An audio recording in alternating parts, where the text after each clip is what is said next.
Good morning to all. Welcome to TSN school. हम पढ़ रहे हैं कक्षा 10 हिंदी का पाठ्यक्रम। हाँ, आज हम कक्षा 10 हिंदी की स्पर्श की बुक जिसका गद्य पाठ है उसकी एक कहानी है बड़े भाई साहब, पार्ट 1 है ये कहानी प्रेमचंद जी द्वारा लिखी गई कहानी है। इसमें इनके और इनके भाई के बारे में जो बातचीत है कि किस तरह से बड़े भाई द्वारा छोटे भाई का ध्यान रखना, ख्याल रखना, ये सारी बातें इस कहानी के माध्यम से हमें बताई गई है। हमने लास्ट 2 वीडियोज़ में इस कहानी को पढ़ा था।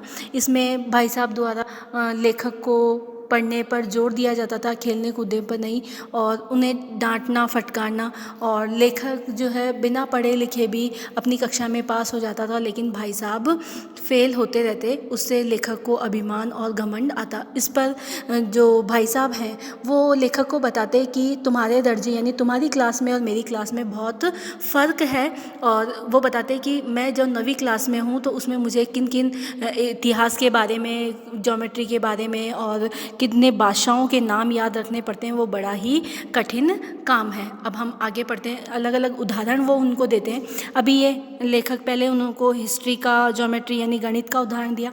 अब वो हिंदी का उदाहरण देते हुए कहते हैं कि कह दिया समय की पाबंदी पर एक निबंध लिखो जो 4 पन्नों से कम ना हो।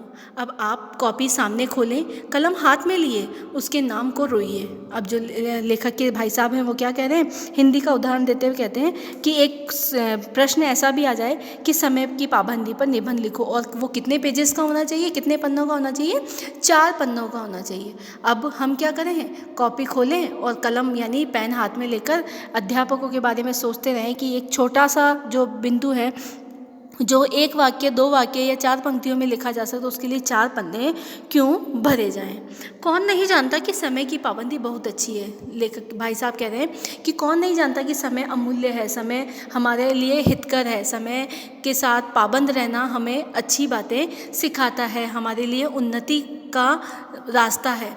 इससे आदमी के जीवन में संयम आ जाता है, दूसरों का उस पर स्नेह होने लगता है और उससे कारोबार में उन्नति होती है। ये जो भाई साहब हैं वो बता रहे हैं कि समय की पाबंदी से ही ये सारी बातें होती है, जीवन में संयम आता है, कारोबार में उन्नति है, ये सब जानते हैं, लेकिन इनको 4 पन्नों में लिखना ये बहुत गलत है।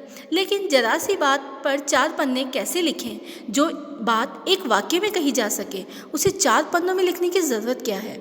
लेखक के भाई साहब क्या कह रहे हैं कि जो बात एक वाक्य में लिखी जा सकती है उसके लिए 4 पन्ने लिखना ये बड़ी बेवकूफ़ी वाला काम है। क्या कह रहे हैं, मैं तो इसे हिमाकत कहता हूँ। हिमाकत मतलब ये बहुत बेवकूफ़ी वाला काम है। यह तो समय की किफ़ायत नहीं बल्कि उसका दुरुपयोग है। ये क्या कह रहे हैं, ये तो समय की बचत नहीं है बल्कि इसका अनुचित उपयोग है। जो बात 1 या 2 वाक्य में कही जा सके उसके लिए हम 4-4 पन्ने क्यों अपना समय व्यतीत करें। दुरुपयोग की व्यर्थ में किसी बात को ठूंस दिया जाए। हम चाहते हैं आदमी को जो कुछ कहना हो चटपट कह दे। हम क्या चाह रहे हैं कि जो भी व्यक्ति को जो भी कोई बात कहनी हो वो फटाफट से कह दे, चटपट से कह दे।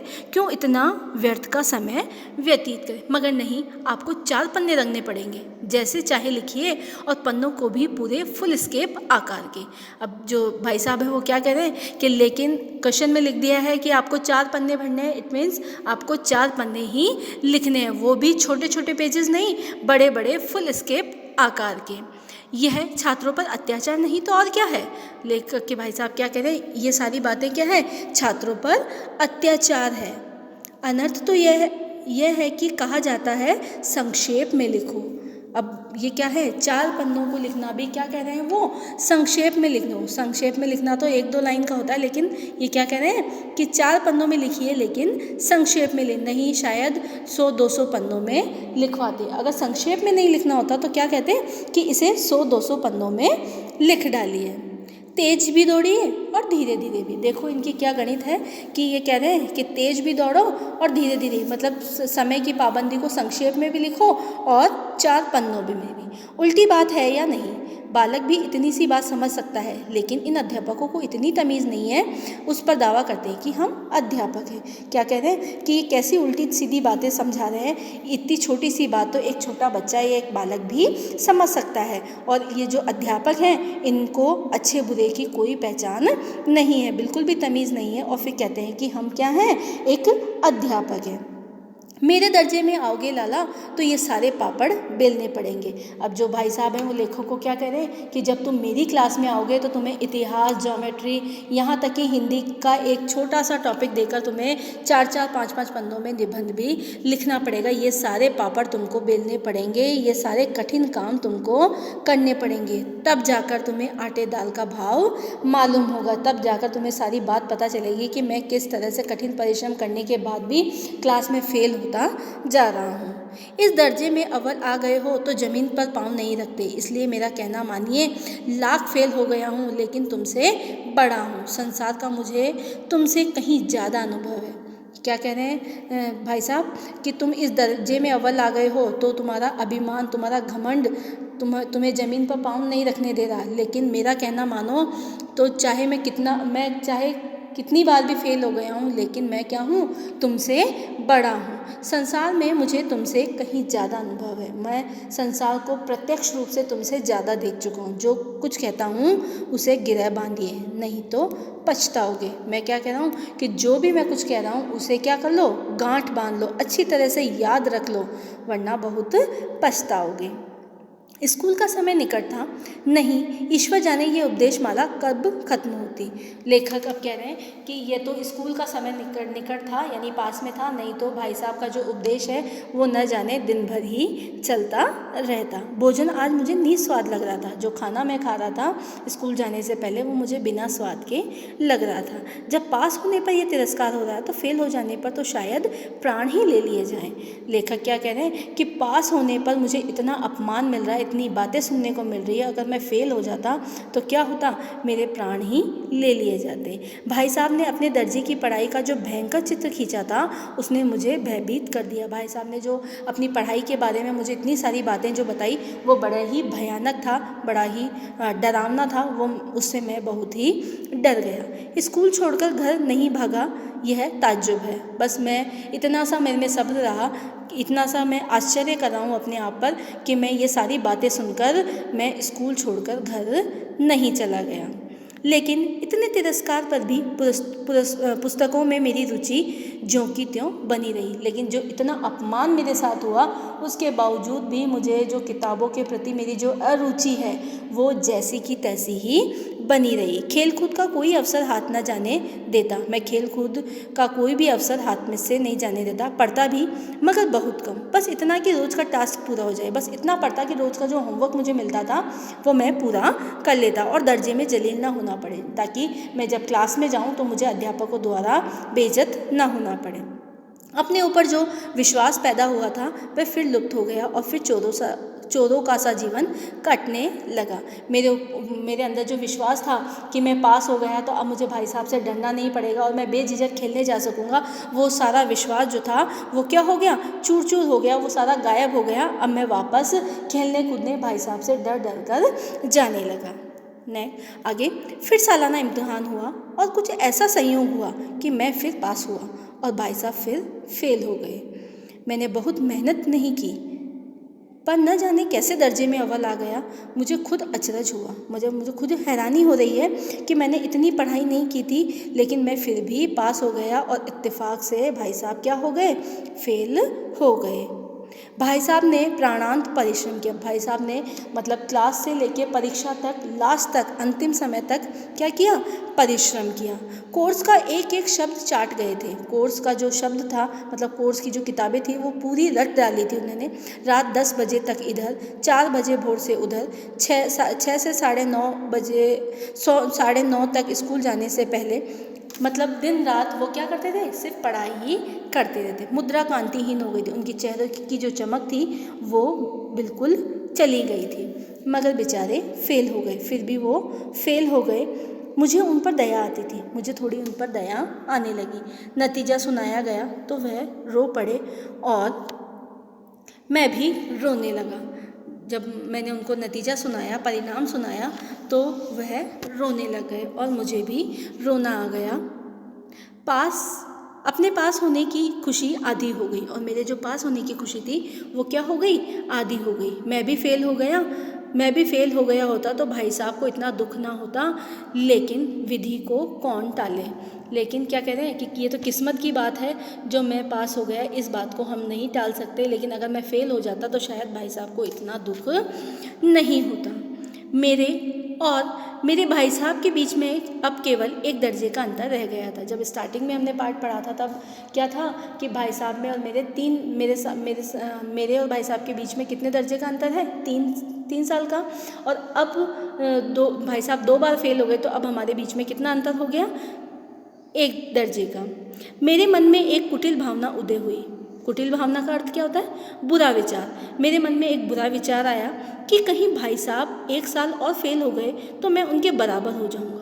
फिर वह किस आधार पर मेरी फजीयत कर सकेंगे, मतलब मेरी बेइज्जती किस आधार पर करेंगे अगर वो मेरे बराबर मेरे दर्जे में आ जाएंगे अगर 1 साल और फेल हो गए। लेकिन मैंने इस विचार को दिल से बलपूर्वक, ये जो बुरा विचार मेरे मन में आया कि भाई साहब 1 बार और फेल हो जाएं तो मेरे बराबर आ जाएंगे, ये विचार मैंने बलपूर्वक पूरे दिलो दिमाग से उसको निकाल दिया। आखिर वह मुझे मेरे हित के विचार से ही तो डांटते हैं। क्या कह रहे हैं कि जो बड़े भाई साहब हैं वो मुझे किसके हिसाब से डांटते हैं, मेरे हित के लिए, मेरे अच्छे के लिए ही तो मुझे डांटते हैं। मुझे इस वक्त अप्रिय अवश्य लगता है, मुझे ये बात बुरी अवश्य लगती है, मगर यह शायद उनके उपदेशों का ही असर है कि मैं दनादन पास हो जाता हूँ और वो भी इतने अच्छे नंबरों से। लेखक क्या कह रहे हैं कि ये जो सारी डांट फटकार है वो मुझे किसके लिए मिलती है, मेरे हित के लिए ही मिलती है। और मुझे अभी वो बुरी लग रही है, लेकिन उन्हीं का ही उपदेशों का असर है कि मैं हर बार पास हो जाता हूँ, वो भी अच्छे नंबरों से। अब भाई साहब बहुत कुछ नरम पड़ गए थे। अब जो भाई साहब हैं उनमें और मेरे में 1 दर्जे का अंतर रहा, तो अब भाई साहब क्या हो गए, थोड़े नरम पड़ गए। कई बार मुझे डांटने का अवसर पाकर भी उन्हें धीरज से काम लिया, मतलब धैर्य से काम लिया। कई बार उनको लगता कि वो मुझे डांटते, उनको ये अवसर मिलता, लेकिन वो मुझे डांटे बिना ही रह जाते। शायद अब वह खुद समझने लगे कि मुझे डांटने का अधिकार उन्हें नहीं रहा, या रहा भी तो बहुत कम। अब ऐसा लगता है कि शायद उनको ये महसूस होने लग गया कि अब मुझे डांटने का अधिकार नहीं, और रहा भी तो बहुत कम हद तक। मेरी स्वच्छंदता भी बढ़ी, मतलब स्वच्छंदता मतलब आज़ादी, मेरी आज़ादी भी बढ़ी। मैं उनकी सहिष्णुता का उचित लाभ उठाने लगा। क्या कह रहे हैं, मैं उनकी जो सहनशीलता थी, जो वो मुझे डांटने का काम उन्होंने कम कर दिया, उसकी सहनशीलता का मैं गलत फ़ायदा उठाने लगा। मुझे कुछ ऐसी धारणा हुई कि मैं पास ही हो जाऊंगा, पढूं या ना पढूं। मुझे ऐसा लगा कि मैं नहीं पढ़ूंगा तो भी मैं पास हो जाऊंगा, ये मेरी मन की गलत धारणा हो गई।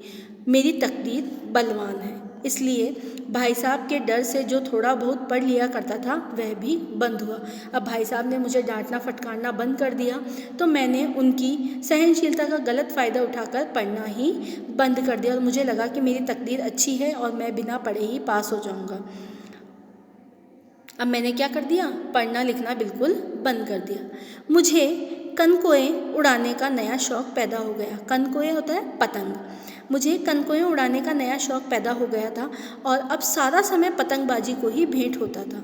फिर भी मैं भाई साहब का अदब करता था, मतलब भाई साहब की मैं इज्जत करता था, लेकिन मुझे क्या लगा, अब मुझे पतंग उड़ाने का शौक़ लग गया और उनकी नज़र बचाकर कनकोएँ उड़ाता था। मैं अब उनकी नज़र बचाकर क्या करता था, कनकोएँ उड़ाया करता था। मांझा देना, कन्ने बांधना, पतंग टूर्नामेंट की तैयारी आदि समस्याएं सब गुप्त रूप से हल की जाती थी।